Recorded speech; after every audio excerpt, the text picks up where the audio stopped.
Halo guys, kembali lagi bersama saya Dr. Royman Simanjuntak.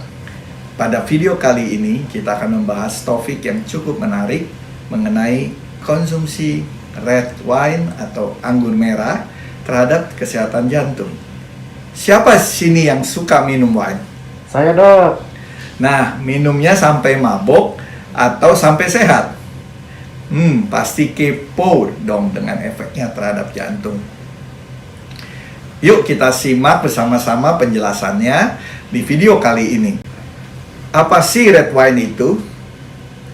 Saya yakin kita semua tahu apa itu wine, terutama untuk kaula muda. Pasti jadi minuman yang sangat in pada zaman now sekarang. Jadi wine adalah minuman populer di seluruh dunia yang berbahan dasar anggur. Tradisi pembuatan anggur dan konsumsi anggur telah dikenal selama berabad-abad. Dan ternyata selain efek negatifnya, juga mempunyai efek positif terhadap jantung. Wine sendiri memiliki potensi berupa air, karbohidrat, asam organik, mineral, alkohol, polifenol, dan aromatik. Jadi red wine itu mengandung antioksidan yang fungsinya baik untuk mengurangi resiko penyakit jantung seperti aterosklerosis, serangan jantung, hipertensi, bahkan sampai diabetes. Sebenarnya apa itu antioksidan, guys? Antioksidan merupakan suatu zat untuk menghilangkan reaktif oksigen spesies atau ROS yang berdampak buruk bagi tubuh. Nah, di dalam red wine atau anggur merah terdapat zat yang disebut polyphenols yang berperan sebagai antioksidan. Polyphenols ini sendiri merupakan zat yang berasal dari anggur sebagai bahan dasar red wine. Zat ini tidak hanya terdapat pada anggur maupun red wine, namun bisa juga terdapat pada coklat, sayur-sayuran, ataupun teh yang memang sudah banyak diteliti juga khasiatnya terhadap tubuh dan memiliki sifat kardioprotektif.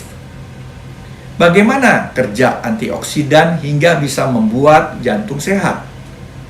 Jadi kerja dari antioksidan ini sangat kompleks yang menghasilkan respon biologis yang beragam untuk kesehatan tubuh dan jantung.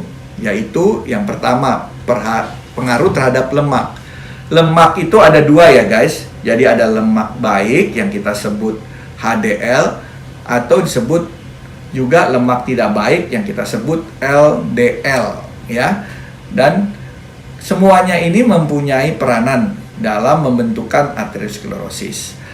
Peran antioksidan di sini akan menurunkan LDL dan meningkatkan HDL-nya guys. Jadi lemak jahatnya itu menurun, lemak yang baik itu ditingkatkan. Pencegahan yang lain adalah pencegahan inflamasi ataupun peradangan dengan dihambatnya kerja dan interaksi dari sel darah putih terhadap sel darah putih karena memang sifatnya yang anti-inflamatorik. Saya sudah bahas ya. Jadi semua proses kelainan pada jantung itu prosesnya sebenarnya adalah inflamasi. Yang ketiga, juga memprotek fungsi daripada endoktel atau fungsi pembuluh darah yang akan membuat regulasi tonus menjadi lebih rileks.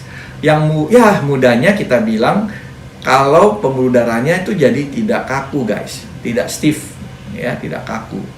Dan keempat, penurunan koagulasi atau penggumpalan. Jadi peran dari trombosit atau yang umumnya kita sebut biasanya disebut dengan keeping darah akan berkurang sehingga mengurangi resiko penggumpalan dalam darah. Yang kelima, meningkatkan kerja insulin atau jadi dengan demikian insulin akan bekerja lebih baik, secara otomatis gula darah akan lebih terkontrol dan mencegah juga terjadinya gula darah yang tinggi atau yang disebut hiperglikemi, sehingga mencegahnya terjadi diabetes mellitus yang atau kita sebut anti diabetik. Nah, kita sangat penting masuk ke pertanyaan berikut. Jadi berapa banyak konsumsi minum red wine?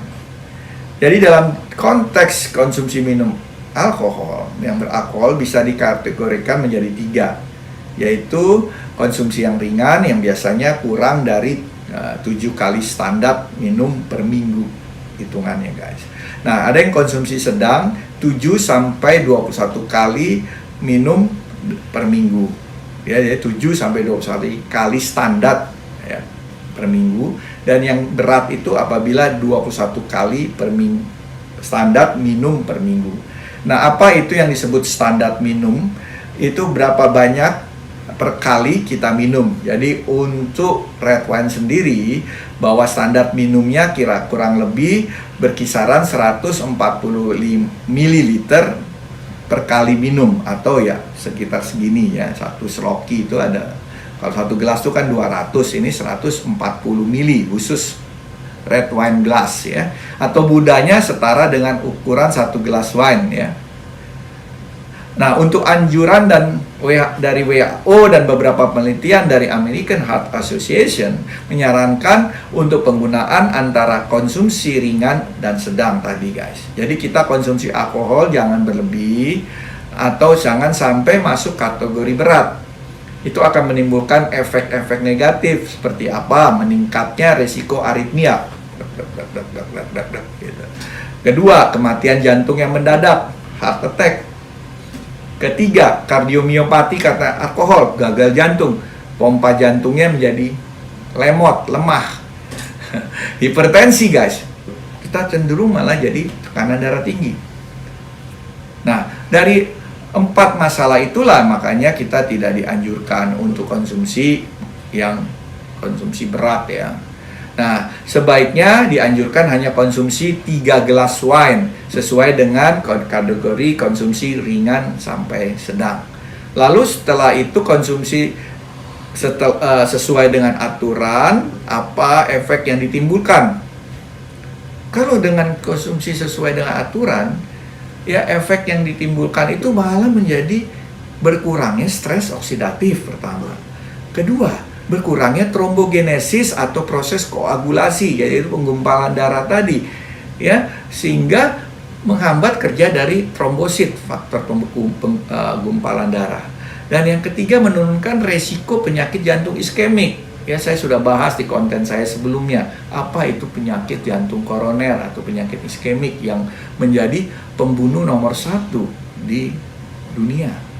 Yang keempat, menurunkan resiko aterosklerosis di seluruh pembuluh darah, terutama di otak, jantung, dan di kaki. Nah, apakah ada efek terhadap organ lain selain jantung? Jelas ada. Karena dia kan sifatnya antioksidan. Ya, jadi tidak hanya berperan pada jantung, tapi juga pada esofagus, lambung, usus, hati, dan pankreas. Di mana menurut penelitian sebelumnya didapatkan efek penurunan resiko terhadap kanker, kanker, ataupun supresi pada penderita kanker dari setiap organ. Jadi sebenarnya direkomendasikan juga red wine menurut dietary guidelines ya for Americans. Apakah untuk konsumsi red wine ini dianjurkan tetap yang konsumsi ringan guys, sampai sedang, dan memang termasuk dalam healthy diet ya. Ini kalau kita mengerti healthy diet ya. Larangan untuk konsumsi berat tentu harus dicegah karena menimbulkan feedback ataupun efek timbal balik yang negatif pada tubuh seperti yang sudah saya jelaskan sebelumnya. Tapi kita perlu melihat dari segi lain. Ya, ini penting guys untuk kita ya. Itu yang pertama ya, segi agama ya. Memang ada beberapa agama yang juga melarang kalau konsumsi alkohol, ataupun tradisi yang memang tidak menganjurkan minum konsumsi beralkohol. Nah, kalau begitu perlu perlu dipertimbangkan, guys. Kalau kontraindikasi untuk konsumsi red wine ada atau tidak ya? Konsumsi red wine atau minuman beralkohol tidak dilarang pada individu kecuali yang berisiko tinggi, yaitu alkoholiks atau orang yang memang sudah kecanduan alkohol, wanita hamil, ibu menyusui, individu dengan penggunaan obat-obat tertentu karena dapat mengganggu atau interaksi dengan obat tersebut. Jadi guys, ini kesimpulannya, alkohol atau red wine sebenarnya boleh dikonsumsi, bahkan dari beberapa penelitian malah efeknya bagus selama konsumsinya terkontrol. Tapi harus diingat ya, jangan kebanyakan. Bila memiliki risiko tertentu sebaiknya jangan digunakan. Ataupun ajaran dari agama atau tradisi juga perlu dipertimbangkan. Sekian video pada kali ini guys. Ini just informasi kepada masyarakat.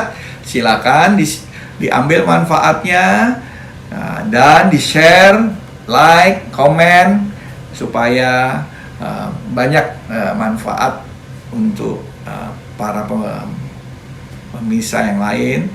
Dan jangan lupa juga untuk di-subscribe, karena dengan Anda men-subscribe makin semangat loh saya membuat konten-konten yang lain. Demikian guys, sampai berjumpa di konten yang berikutnya.